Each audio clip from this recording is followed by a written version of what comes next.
ஒருவேளை இந்த பில்டிங்குள்ள தான் கடத்திக்கிட்டு வந்திருக்காங்களோ? கன்ஸ்ட்ரக்ஷன் நடந்துட்டு இருக்கு.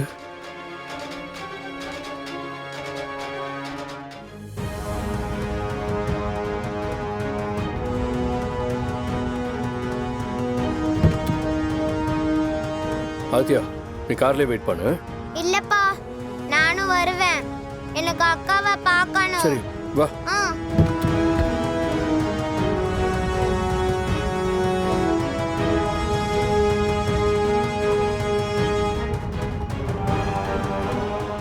அப்பா, அக்காவுக்கு ஒன்றும் ஆகாதல்லப்பா? ஆதித்யா, கண்டிப்பா அக்காவை நம்ம கூட்டிட்டு தான் வீட்டுக்கு போறோம். ஓகேவா? சரிப்பா. வா.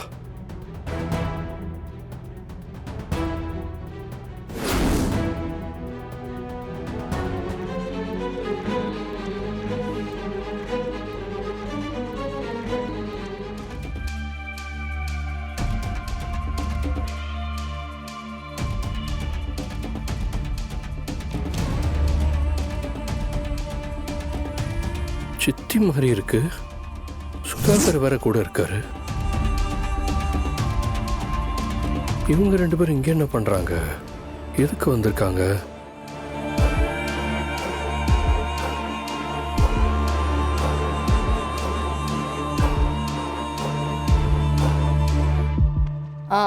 இந்த பில்டிங்கோட கன்ஸ்ட்ரக்ஷன் எவ்வளவு பிரைஸ்?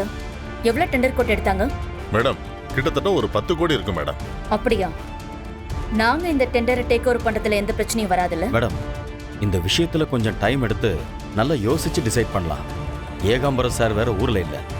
நீங்க அவர் வந்ததுக்கு அப்புறம் முடிவு பண்ணிட்டு எடுக்கிறது தான் சரியா இருக்கும்.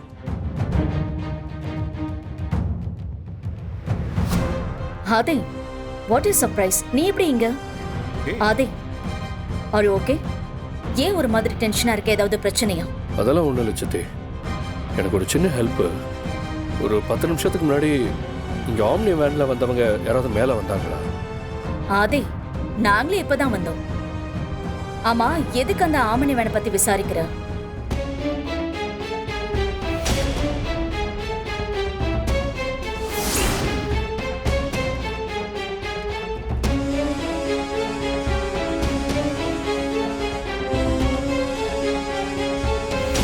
சுதாகர், என்ன நடக்குதுங்க? ஏன், என்னாச்சு மேடம்? ஆதி பில்டிங் குள்ள வந்துகிட்டு இருக்கான். ஓ மை காட், ஆதிக்கு எப்படி மேடம் இந்த இடம் தெரியும்? பாரதி எல்லா விஷயத்தையும் ஆதி கிட்ட சொல்லிட்டான்னு நினைக்கிறேன். அதனாலதான் அந்த ஆதி மோப்பம் பிடிச்சிட்டு இங்க வந்து நிக்கிறான். டேய் மேடம். மேடம், சொல்லுங்க மேடம். அவள அந்த சோளக்காட்டு பொம்மையில வச்சு கட்டி போட்டு மொட்டை மாடியில தூக்கிட்டு போய் உச்சில போடுங்கடா. பாக்குற யாருக்கும் உள்ள பொண்ணு இருக்குன்னு தெரியக்கூடாது. சீக்கிரம் போங்க.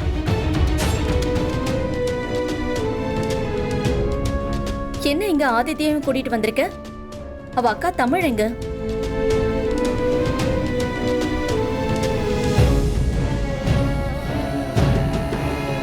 ஆதி, என்னாச்சு? உன் ஃபேஸே சரியில்லை. ஏதோ டென்ஷன்ல இருக்கிற மாதிரி இருக்கு. இவங்களுக்கு எதுவும் தெரிய வேண்டாம். அதெல்லாம் ஒண்ணும் இல்லை. எனக்கு ஒரு ஹெல்ப் பண்ணுங்க. இந்த பக்கம் யாராவது வந்தா மட்டும் நீங்க எனக்கு இன்ஃபார்ம் பண்ணுங்க. ஆதி, எனக்கு என்னமோ நீ டென்ஷனா இருக்கிறதுக்கு பின்னாடி ஏதோ பிரச்சனை இருக்குன்னு தோணுது. உனக்கு சொல்ல விருப்பம் இல்லைன்னா நான் கட்டாயப்படுத்த மாட்டேன். இப்ப நாங்க கிளம்பி போயிடுவோம். இவங்க இங்கதான் இருப்பாங்க. நான் வேணா இவங்க கிட்ட சொல்லிட்டு போறேன். ஏதாவது தகவல் இருந்தா உனக்கு கால் பண்ணி சொல்லுவாங்க. ஓகே சித்தி, நீங்க உங்க வேலையை பாருங்க. நான் கிளம்புறேன். வா ஆதித்யா. அம்மா, அப்பா, என்னை இங்க ஒரு சோளக்காட்டு பொம்மைக்குள்ள கட்டி வச்சிருக்காங்க. நீங்களும் அம்மாவும் எப்படியாவது வந்து என்னை காப்பாத்துங்க. எனக்கு ரொம்ப பயமா இருக்கு. சீக்கிரம் வாங்கப்பா.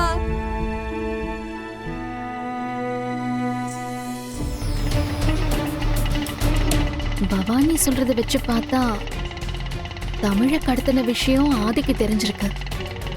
நான் ஆதிக்கு சொல்லவே இல்லை. அப்புறம் எப்படி தெரியும்? சரி சரி இருங்க. சரி, நீங்க போயிட்டு வாங்க. நான் போய் குழந்தைங்களை கூட்டிட்டு வந்துடுறேன். டைம் ஆயிடுச்சுல்ல? Thank you sir. நீங்க வீட்டுல கொண்டு வந்து விட்டுருங்க. அதுக்குள்ள பாட்டி வந்துருவாங்க. சரி. ச்சே, இந்த விஷயத்தை நான் எப்படி மறந்தேன்?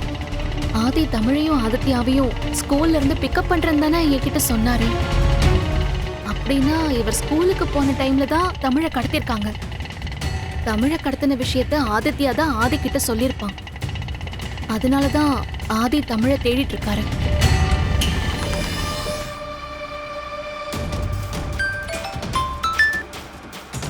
ஹலோ ஹலோ சொல்லு கணேஷ். ஆதி, உனக்கு ஏதாவது இன்ஃபர்மேஷன் கிடைச்சிச்சா? தமிழோட திங்ஸ் வேற ஏதாவது ரோட்ல கிடைச்சதா? ஆமாம் கணேஷ், நமக்கு தமிழ் ஹெல்ப் பண்ணுறதுக்காக தான் அவளோட ஐடி கார்டு, கண்ணாடி, அவளோட ஸ்கூல் புக்ஸு இது எல்லாத்தையும் அவளை கடத்திட்டு போன வழியில் போட்டுக்கிட்டே போயிருக்கா. நானும் அதை ஃபாலோ பண்ணிக்கிட்டு ஒரு பில்டிங்குள்ளே போயிட்டேன். ஆனால் அங்கே தமிழ் இருக்கிறதுக்கான எந்த அடையாளமும் இல்லை. நானும் தமிழ் எங்கே இருப்பான்னு தெரியாமல் இந்த ஏரியா ஃபுல்லாக அலைஞ்சிக்கிட்டே இருக்கேன். எனக்கு என்ன பண்ணுறதுன்னே சுத்தமாக புரியல. ஆதி, நானும் இங்க செக் போஸ்ட்ல தரோவா செக் பண்ண சொல்லியிருக்கேன். இப்போ வரைக்கும் நுங்கம்பாக்கத்தை விட்டு அந்த மாதிரி வேன் எதுவும் இன்னும் வெளியே வரல. அப்படி வந்த வேன்லயும் தமிழ் இல்ல. என்னோட மனசுக்கு தமிழை இன்னும் நுங்கம்பாக்கம் ஏரியாக்குள்ளதான் எங்கேயோ மறைச்சு வச்சிருக்காங்க. அதுவும் ஸ்கூல் இருக்கிற அந்த ஏரியா பக்கத்துல தான் தமிழ் எங்கேயோ இருக்கா. கணேஷ், இப்போ வரைக்கும் தமிழை கடத்தினவங்க பணம் கேட்டு எனக்கு ஃபோன் பண்ணவே இல்லையே. ஆதி, நீ இப்படி யோசிச்சு பாரு.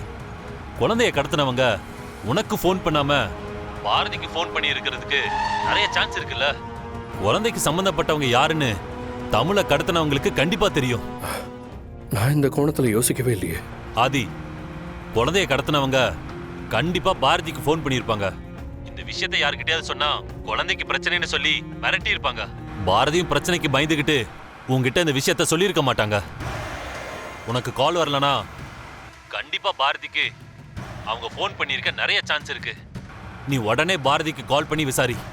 நான் உடனே நுங்கம்பாக்கம்ல இருக்கிற எல்லா ஸ்டேஷனுக்கும் இன்ஃபார்ம் பண்றேன். பழைய பில்டிங்கு, புது பில்டிங்கு, எந்த இடம் விடாம ஃபுல்லா செக் பண்ண சொல்றேன். எல்லாரையும் ரவுண்ட்ஸ் வர வைக்கிறேன். நீ கவலைப்படாத, கண்டிப்பா தமிழை காப்பாத்திரலாம். சரி சரி கணேஷ், நான் இப்போவே பாரதி கால் பண்ணுறேன். ஓகே ஆதி.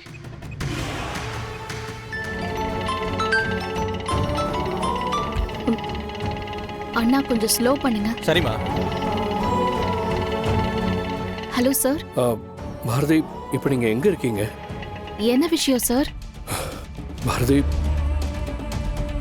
பாரதி நம்ம தமிழை யாரோ கடத்தியிருக்காங்க. அப்படின்னா பவானி சொன்ன மாதிரி ஆதிக்கு இந்த விஷயம் தெரிஞ்சிருக்கு. பாரதி, நான் எவ்வளோ பெரிய விஷயத்த சொல்லிக்கிட்டு இருக்கேன், நீங்க எதுவுமே பேசாம அமைதியா இருக்கீங்க. இல்ல சார், எனக்கு இந்த விஷயம் ஏற்கனவே தெரியும்.